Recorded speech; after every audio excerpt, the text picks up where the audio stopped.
Percent composition, guys, when we do percent of anything, where have we already calculated percent this year? Oh, review for, that test coming up next week. What percent have we already calculated this year? Something you very well could see, wink, hint, hint, wink, wink, on your test next Thursday and Friday. You have a percent mass? No, we haven't done percent mass. Oh, average atomic mass. Yeah, you used percentages like percent abundance, but we didn't calculate the percent abundance there. Percent error, guys, you've done that. Now, this is different than that. Percent error is a little bit more involved, but just that's a little plug to make sure you guys know that, hey, you could very well see that on your test next week. By the way, probably by Friday, I will have a review packet for you that you guys can start looking at, because I know you guys will all go home over the weekend and study very hard and do the whole packet over the weekend.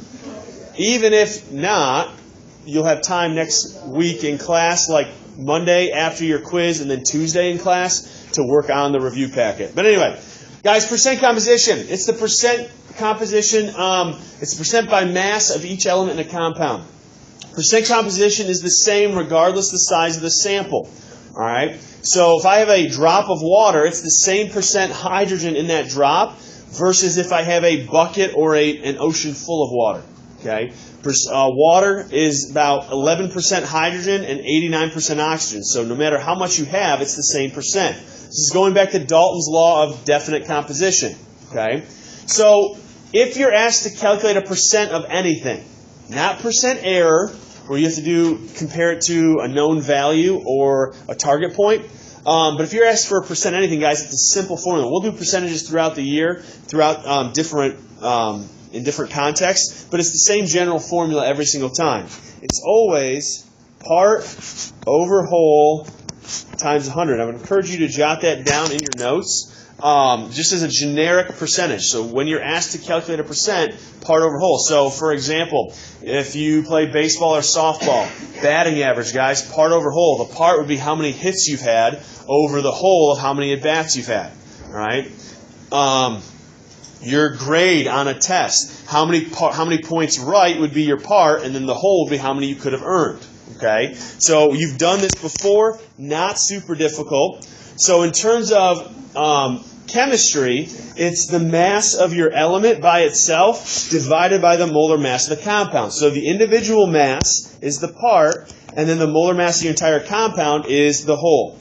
Okay? So, for example, let's take a look here. So if you've gotten in the habit of calculating your molar mass, guys, like I tried to show you and get you to do the other day, it's going to make this super easy, because what we've done is we've isolated each part by itself.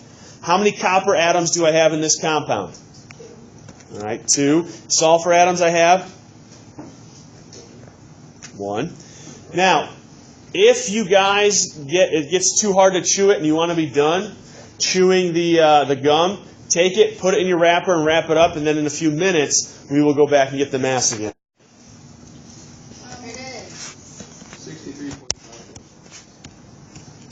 Okay. And then sulfur is right around 32.07.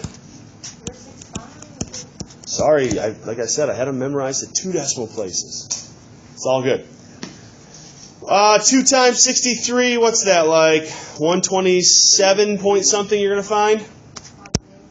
Do the math. You guys have calculators? 127.092. Okay. Now, guys, we've done this. This is how I tried to get you guys to set this up so that now, when we add them up, what's our total molar mass?